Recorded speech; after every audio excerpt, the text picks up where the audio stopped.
तो कैसे हो मेरे भाई बंधु। आई होप आप सब बढ़िया होंगे और अपनी स्टडीज प्रॉपर तरीके से कर रहे होंगे। तो स्वागत है आपका बायोटेक प्रिंसिपल एंड प्रोसेस के सेकंड पार्ट में।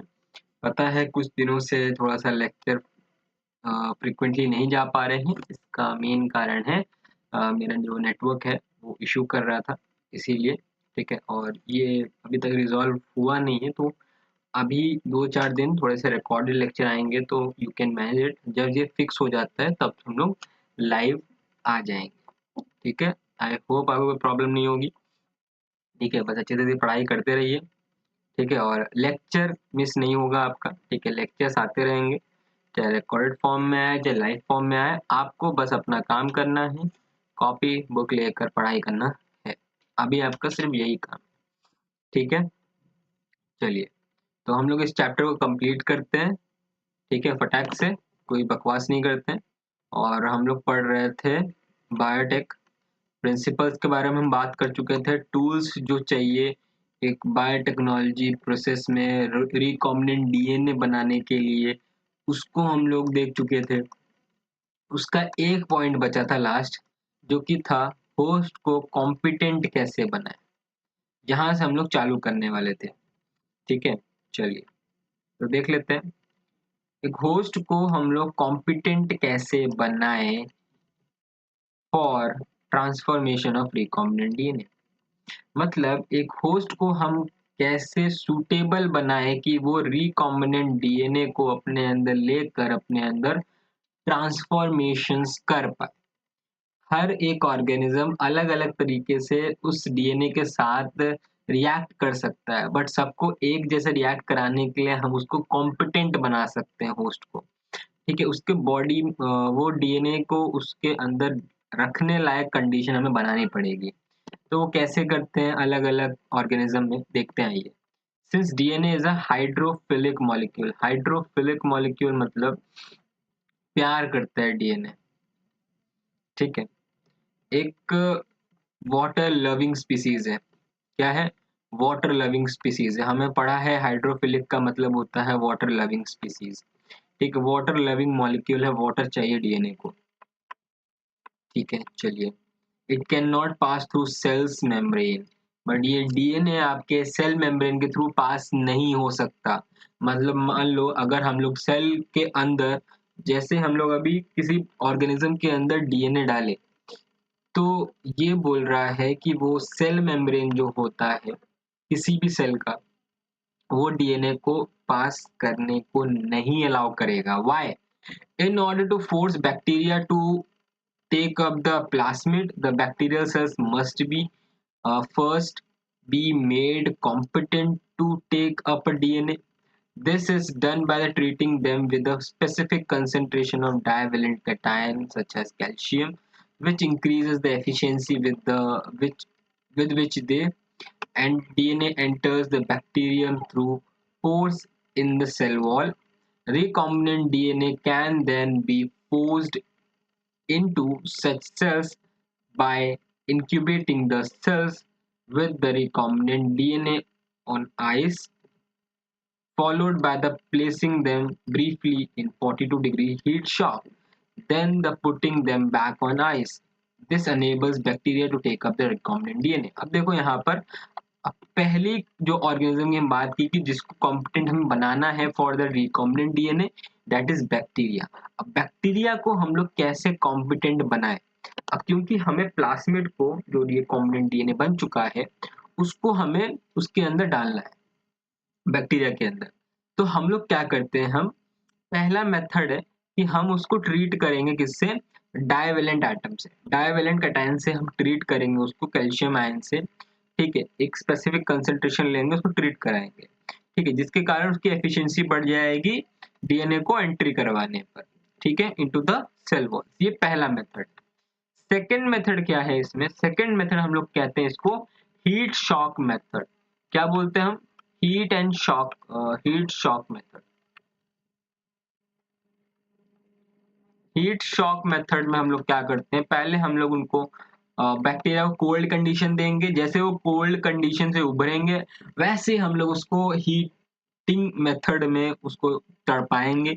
ठीक है, मतलब गर्मी भी देंगे और ठंडी भी देंगे। इसके कारण क्या होगा, उनका सेल वॉल वीक पड़ेगा, ठीक है, जिसके कारण एक रास्ता बन जाएगा रिकॉम्बिनेंट डीएनए को घुसने के लिए। चलिए, तो ये बात होगी बैक्टीरिया की। This is not only a way to introduce alien DNA into the host cell. ये एक अकेला मेथड नहीं है किसी भी रिकॉम्बिनेंट डीएनए को होस्ट सेल के अंदर डालने का। एक और मेथड है, बहुत सारे मेथड है वैसे तो। एक और मेथड है known as a micro injection. Micro injection recombinant DNA is directly injected into the nucleus of an animal cell. अब एनिमल सेल के अंदर अगर हमें मान लो recombinant डीएनए डालना हो तो सिंपल हम लोग डायरेक्टली भी पोर कर सकते हैं विद माइक्रो इंजेक्शन, जिसके कारण हम डायरेक्ट सेल के अंदर ही घुसाकर निडल को हम लोग रिकॉम्बिनेंट डीएनए सेल तक पहुंचा सकते हैं, वहां मल्टीप्लाई होकर चला जाएगा। अगर वही बात करें प्लांट सेल के अंदर, प्लांट सेल के अंदर हम लोग रिकॉम्बिनेंट डीएनए को कैसे डाल सकते हैं, तो यहाँ पे हम लोग रिकॉम्बिनेंट डीएनए सेल्स की बम्बार्डिंग करते हैं, ठीक है, उसको रैप करके माइक्रो पार्टिकल्स में, ठीक है, जैसे कि गोल्ड गोल्ड आप जानते हो बहुत थिन हो सकता है, बहुत पतला जा सकता है, तो उसको हम लोग उसके अंदर गोल्ड फॉइल के अंदर हम लोग सेल्स को रैप करके माइक्रो लेवल पे सारी चीजें हो रही है और उसको हाई वेलोसिटी से बम्बार्ड कराते हैं किसके ऊपर, जिस सेल के अंदर हमें उसको डालना है, मतलब प्लांट सेल के अंदर, coated with DNA in a method known as biologistic या जीन गन, जिसे हम जीन गन का मेथड भी बोलते हैं। तो देखिए एनिमल सेल के अंदर माइक्रो इंजेक्शन का मेथड, बैक्टीरिया के अंदर दो मेथड पड़े, एक हीट शॉक मेथड, दूसरा है हमारा बायोवेलेंट कैटायन कैल्शियम को क्या करके उसके अंदर डाल के, ठीक है, स्पेसिफिक कंसंट्रेशन।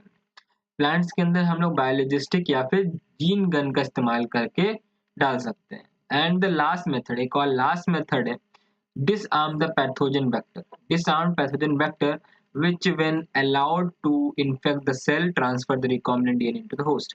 सिंपल जैसे कि हम लोग in the case of vaccine करते हैं, ठीक है, वैक्सीन एक टाइप का डिसार्म्ड क्या है, पैथोजन है जो हम लोग डालते हैं बॉडी के अंदर, उसके बाद हम लोग रिकॉम्बिनेंट डीएनए डाल दे तो हमारा काम हो जाएगा। तो ये कुछ मेथड थे जिसके कारण हम होस्ट को कॉम्पिटेंट बना सकते हैं, होस्ट को सूटेबल बना सकते हैं ताकि वो रिकॉम्बिनेंट डीएनए को एक्सेप्ट कर सके, ठीक है। चलिए, now that we have learn about the tools of for constructing recombinant DNA, अब हम लोग टूल्स के बारे में समझ चुके हैं कि एक रिकॉम्बिनेंट डीएनए को बनाना कैसे है, ठीक है। Let us discuss the process facilitating the recombinant DNA technology. अब हम लोग कुछ प्रोसेसेस के बारे में बात कर लेते हैं कि कैसे एक रिकॉम्बिनेंट डीएनए के अंदर क्या क्या प्रोसेस किस किस तरीके से चलता है और किन किन टूल का कहाँ कहाँ यूज होता है, किन प्रोसेस के अंदर यूज होता है, ठीक है। चलिए, तो recombinant DNA technology involves several steps in specific sequence such as isolation of DNA, fragmentation of DNA by the restriction endonucleases, isolation of desired DNA fragment, ligation of DNA fragment into vector, transferring the recombinant DNA into the host, culturing the host cell in a medium at a large scale, and extraction of desired product. Let us examine each of these step in such detail. अब इन सब जो भी step हम लोगों ने पढ़े, पहला isolation करना डीएनए का, फिर फ्रेगमेंटेशन करना डीएनए का रेस्ट्रिक्शन एंडोन्यूक्लियस के कारण, आइसोलेट करना जो हमारा फ्रेगमेंट आया डीएनए फ्रेगमेंट को आइसोलेट करना, उसको लाइगेशन करवाना मतलब उसको बढ़ाना, और मतलब फ्रेगमेंट को अब हमें डीएनए बनाना है प्रॉपर बड़ा सा, ठीक है, उसके अंदर वेक्टर ऐड करके, और उसके बाद हम लोग उसको होस्ट के अंदर ट्रांसफरिंग करके अब होस्ट सेल को कल्चर करना,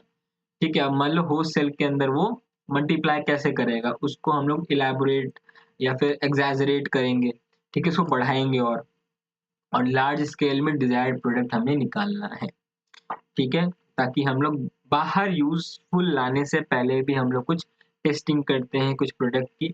मान लो वैक्सीन अगर कोई बनी है तो पहले हम पे ट्राई नहीं होगा, एनिमल्स पे ट्राई होगा, एनिमल्स पे ट्राई होने के बाद उन पे अच्छा रिजल्ट आने के बाद हम ह्यूमंस को सप्लाई किया जाता है, वो सब हम लोग देखेंगे आगे, ठीक है। चलिए, पहला मेथड है आइसोलेशन ऑफ जेनेटिक मटेरियल। कैसे करते हैं हम आइसोलेशन ऑफ जेनेटिक मटेरियल? अगर अभी तक आप क्लास 12th के अंदर तो भाई हो चुका होगा कंप्लीट, आपका प्री बोर्ड्स हो चुके होंगे, आपके प्रैक्टिकल्स हो चुके होंगे आई गेस, तो अभी तक तो आपने ये एक्सपेरिमेंट कर लिया होगा, ठीक है। प्रैक्टिकल्स में क्लास 12 के अंदर आइसोलेशन ऑफ डीएनए सिखाया जाता है, ठीक है। तो अगर आपको ये पता है तो अच्छी बात है, अगर आपने अभी तक नहीं किया है या फिर आपको अभी तक नहीं समझ आया है कैसे होता है, तो इस एक्सपेरिमेंट के थ्रू या फिर इस पैराग्राफ के थ्रू आप समझ जाओगे। चलिए, recall that nucleic acid is the genetic material of all organism without exception. हमें पता है कि न्यूक्लिक एसिड एक जेनेटिक मटेरियल की तरह बिहेव करता है सारे ऑर्गेनिज्म के लिए। In majority of the organism, this is deoxyribonuclease. Majority of organism के लिए डीएनए होता है, ठीक है। In order to cut the DNA with the restriction enzymes, it need to be in a pure form. अब हमें डायरेक्ट तो हमें पता नहीं है कि भाई डीएनए के अंदर घुसेड़ दिया रिस्ट्रिक्शन एंजाइम कैंची, तो वो डायरेक्ट नहीं जाए, ठीक है। हमें पहले प्योर फॉर्म में डीएनए को एक्सट्रैक्ट करना पड़ेगा किसी भी ऑर्गेनिज्म से, ठीक है। तो हम लोग अनियन से एक्सपेरिमेंट करते थे, ठीक है। फ्री फ्रॉम अदर मैक्रोमोलिक्यूल, और कोई मैक्रोमोलिक्यूल नहीं चाहिए। मान लो एक सेल के अंदर बहुत सारे मैक्रोमोलिक्यूल्स होते हैं, प्रोटीन होता है आपका आपका कार्ब्स होते हैं, कार्बोहाइड्रेट्स होते हैं, ठीक है। और बहुत सारे मॉलिक्यूल्स लाइक आपके गोल्गी अपैरेटस, एंडोप्लाज्मिक रेटिकुलम, ठीक है, राइबोसोम, इन सब को नहीं लेना है हमें, हमें सिर्फ प्योर डीएनए चाहिए। तो कैसे हम लोग निकालेंगे? Since the DNA is enclose within the membranes, बहुत सारे मेम्ब्रेन से वो ढका हुआ है, we have to break the cell, पहले सेल वॉल, सेल मेम्ब्रेन, इन सबको ब्रेक करना पड़ेगा to release the DNA along with the other macromolecule such as RNA, protein, ठीक है, पॉलीसेकेराइड्स, लिपिड्स। तो इन सबको हमें हटाकर सिर्फ प्योर फॉर्म ऑफ डीएनए हमें निकालना है। कैसे होगा देखिए। तो this can be achieve by treating the bacterial cell, plant cell या एनिमल टिश्यू, कोई भी सेल आप ले लो, उनको क्या करना है, with the enzyme such as lysosome, bacteria के लिए हम लोग ये यूज कर सकते हैं, सेलुलोज प्लांट सेल के लिए, और काइटिनेज फंगस के लिए। अगर फंगस सेल वॉल ब्रेक करना है तो हमें काइटिनेज चाहिए होगा, प्लांट का सेल वॉल ब्रेक करना है तो सेलुलेज चाहिए होगा, बैक्टीरिया का सेल वॉल ब्रेक करना है तो हमें लाइजोसोम चाहिए, ठीक है। You know that the genes are located to on the long molecule of DNA intertwined with the protein such as histones. The RNA can be termed treating with the ribonuclease. अब RNA को अगर break करना है तो हम क्या कर सकते हैं, राइबोन्यूक्लियस का इस्तेमाल कर सकते हैं। वे प्रोटीन को अगर हमें रिमूव करना है तो प्रोटीज हम लोग क्या कर सकते हैं, डाल सकते हैं। ये सारे चीजें डाइजेस्ट कर लेंगे जिन चीजों से वो बना हुआ है, लाइक जैसे हमारा बैक्टीरियल सेल लाइजोम से बना है तो लाइजोजाइम चाहिए उसको ब्रेक करने के लिए, प्लांट सेल हमारा सेलुलोज से बना है तो सेलुलेज चाहिए उसको ब्रेक करने के लिए, फंगस बना है काइटिन से तो काइटिनेज उसको डाइजेस्ट कर देगा। तो मतलब वो चीज उस चीज को क्या कर देगा, डाइजेस्ट करके हटा देगा। तो हमें अल्टीमेट क्या मिलेगा जाकर लास्ट में, purified form of DNA ultimately precipitate out of their. हम लोग फिर क्या करेंगे, चिल्ड इथेनॉल से उसको क्या करेंगे, एक्सट्रैक्ट आउट कर लेंगे, and this can be seen as a collection of fine thread suspension. अब हम लोग उसके अंदर करते कैसे थे, हम लोग लेबोरेटरी के अंदर कैसे करते थे, हम लोग क्या करते थे, अनियन के छिलके को लिया, ठीक है, उसको स्मैश किया प्रॉपर तरीके से, ठीक है, फिर उसको पहले तो डाला डिटर्जेंट, ठीक है, डिटर्जेंट में चिल्ड इथेनॉल डालते थे, ठीक है, और नमक, सॉरी, डिटर्जेंट और नमक का घोल बनाकर उसको पहले छोड़ देते थे, ठीक है, फिर चिल्ड इथेनॉल ऐड करते थे। चिल्ड इथेनॉल ऐड करने के 5-10 मिनट बाद उसको छोड़ते थे और हमें वाइट वाइट कलर का डीएनए सस्पेंशन ऊपर नजर आता था, और फिर हम इसी को एक्सट्रैक्ट कर लेते थे। यही जो व्हाइट कलर का सस्पेंशन आपको दिखेगा, यही क्या है, आपका डीएनए थ्रेड, ठीक है। अब cutting of DNA at a specific location. अब जैसे ही हमारा purest form of DNA extract हो गया, हम लोगों ने प्योरीफाई कर लिया डीएनए को, तब उसके बाद हम लोग रिस्ट्रिक्शन एंजाइम का यूज करते हैं, ठीक है, एक ऑप्टिमल कंडीशन में फॉर द स्पेसिफिक एंजाइम। हर एक एंजाइम के लिए स्पेसिफिक हमें टेम्परेचर या फिर स्पेसिफिक कंडीशन मेंटेन करना पड़ता है। फिर रेस्ट्रिक्शन एंजाइम को हम लोग क्या करते हैं, जेल इलेक्ट्रोफोरेसिस में क्या करते थे। अब यहाँ पे क्या है, डीएनए को सारे वेल्स में डाला, 4 वेल्स थे हम लोग के जेल इलेक्ट्रोफोरेसिस में। चारों वेल के अंदर हम लोग ने डीएनए विद रेस्ट्रिक्शन एंजाइम को डाल दिया, रेस्ट्रिक्शन एंजाइम के साथ डीएनए को डाला जेल इलेक्ट्रोफोरेसिस वाले पूरे सेटअप में। उसके बाद हम लोग ने ये देखा, आगे जैसे हम लोग जेल इलेक्ट्रोफोरेसिस पूरा कंप्लीट किया, तो बाकी जो भी हम लोग एंजाइम्स डाले हैं वो सारी चीज को डाइजेस्ट कर लिया, डीएनए के फ्रेगमेंट्स हो गए।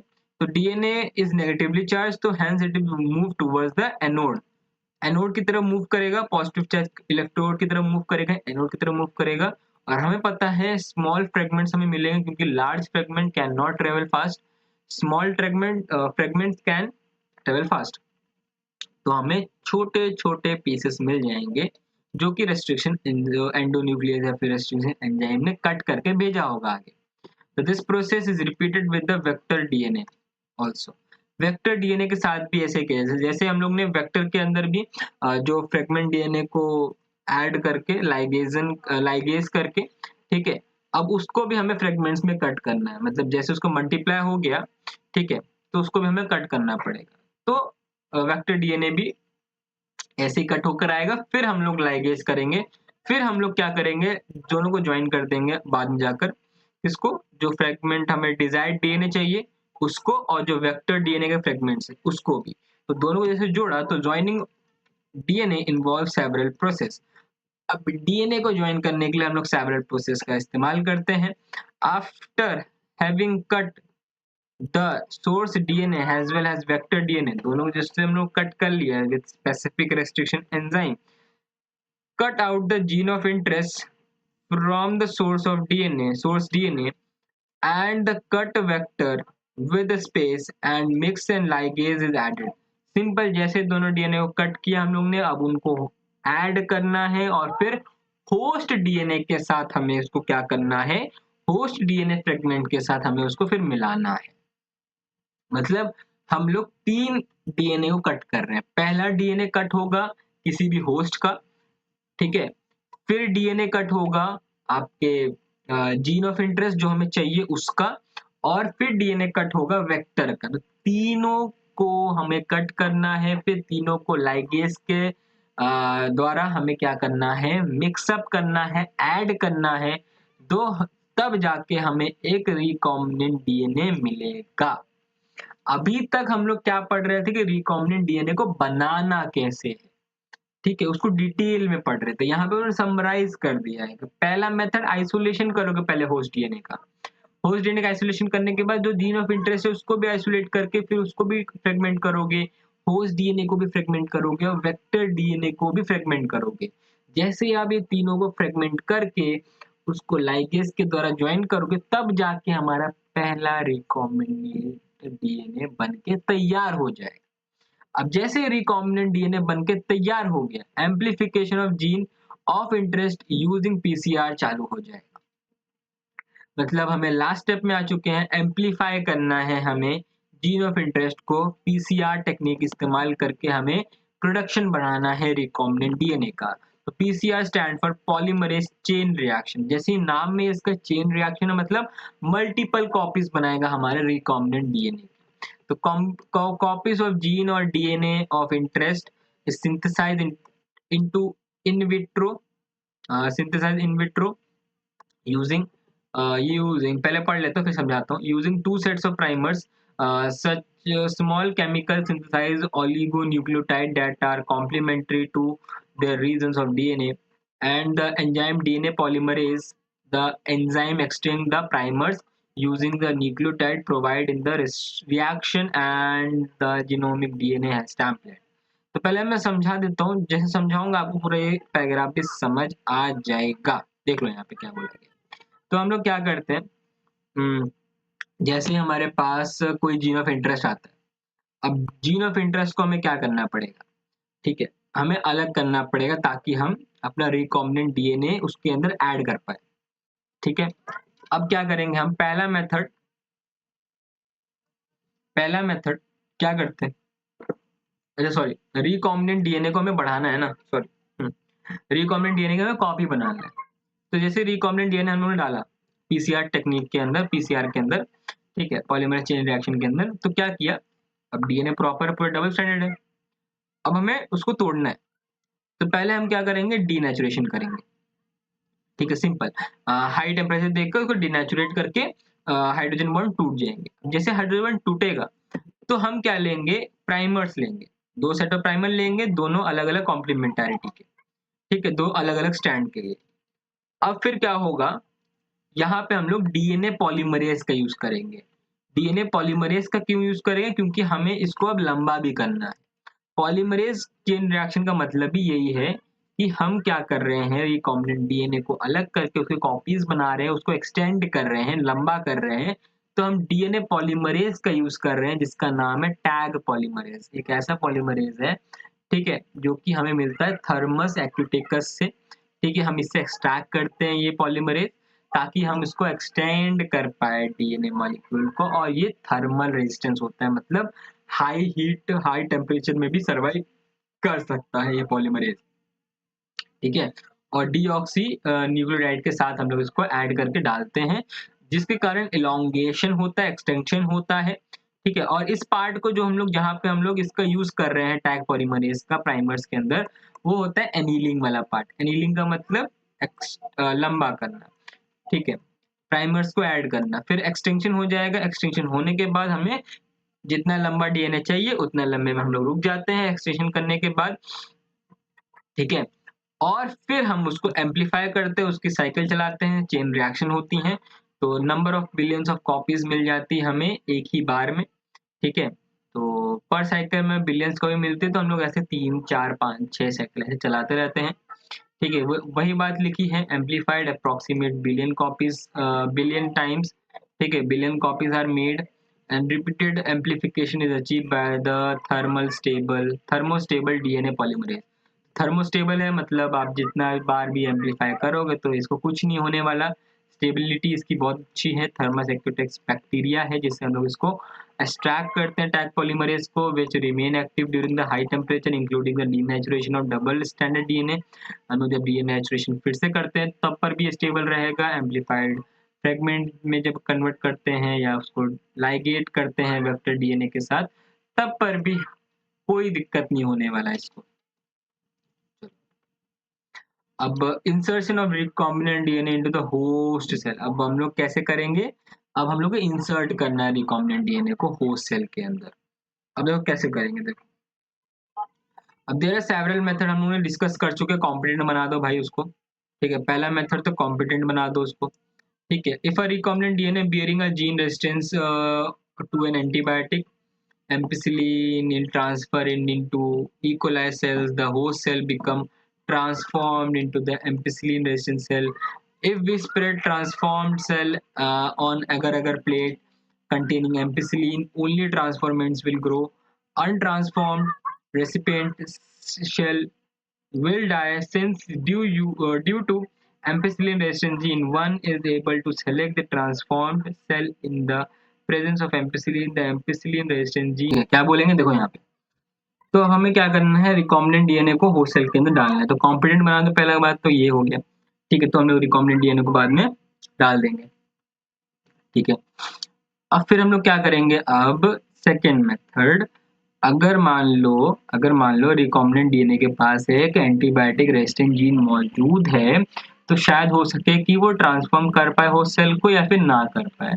हमें ट्रांसफॉर्म करवाने के लिए अगर प्लेट्स का यूज करना पड़ेगा जिसके पास एम्पिसिलिन जीन होता है, तो यहाँ पे वो ट्रांसफॉर्मेंट को ग्रो करा पाएगा, और अनट्रांसफॉर्म जो भी होंगे वो मर जाएंगे, अनट्रांसफॉर्म सेल मर जाएंगे और ट्रांसफॉर्म सेल उभर के आएंगे जो हम लोग यूज करके डाल सकते हैं। तो इसी मेथड को सेलेक्टेबल मार्कर मेथड ही बोलते हैं। सेलेक्टेबल मार्कर क्या है वो मैं पहले ही लाइव लेक्चर में पढ़ा चुका हूँ, आप जाके वो लेक्चर देख सकते हैं, ठीक है। आगे बढ़ते हैं, obtaining a foreign gene product. अब हमें फॉरेन जीन प्रोडक्ट को ऑब्टेन करना है, ठीक है। मान लो सब कुछ हो गया, ठीक है। When you insert a piece of alien DNA into the cloning vector and transfer it to the bacterial या plant animal cell, the alien DNA gets multiply, body के अंदर जाके multiply होगा। In almost all recombinant technologies, the ultimate aim is to produce a desirable protein, hence there are needed to be recombinant DNA to be expressed। अब simple बात वही बोली है कि मान लो रिकॉम्बिनेंट डीएनए बन गया, हम लोग ने ट्रांसफर कर दिया, सब कुछ हो गया, everything is perfectly fine, but हमें पता कैसे चलेगा कि प्रोटीन, डिजायरेबल प्रोटीन उसके अंदर से मिल रहा है कि नहीं मिल रहा, प्रोड्यूस हो रहा है कि नहीं हो रहा है। हमें ये जरूरी चेक करना है कि हमें उससे रिजल्ट मिल रहा हो, रिकॉम्बिनेंट डीएनए को एक्सप्रेस कर पा रहा हो वो होस्ट डीएनए। अब the foreign gene get express under the appropriate condition, अगर अप्रोप्रिएट कंडीशन मिलेगी तो अब वो एक्सप्रेस होगा।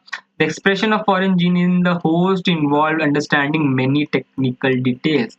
अब हम लोग वही तो चेक करते हैं कि रिकॉम्बिनेंट डीएनए हमने जो बनाया है हमारे जीन ऑफ इंटरेस्ट से, हमें जो जीन एक होस्ट के अंदर एक्सप्रेस करवाना है, फॉरेन जीन को एक्सट्रैक्ट करके उसको क्लोन करके उसको वेक्टर डीएनए से ऐड करके फिर होस्ट डीएनए डाल के इतनी जो मेहनत की, अगर वो सफल ही ना हो तो बेकार है ना। तो हम लोग को ये जरूरी है चेक करना कि फॉरेन जीन जो गया है होस्ट सेल के अंदर वो एक्सप्रेस कर पा रहा है, और हम उसकी टेक्निकलिटी को समझ पाएंगे कि कैसे वो बिहेव कर रहा है एक होस्ट सेल के अंदर वो gene. So after having cloned the gene of interest, having optimized condition, have to optimize the condition to induce the expression and target protein. Or the target protein, once has to consider the producing it on a large scale. Can you think of any reason why there is a need of large scale production?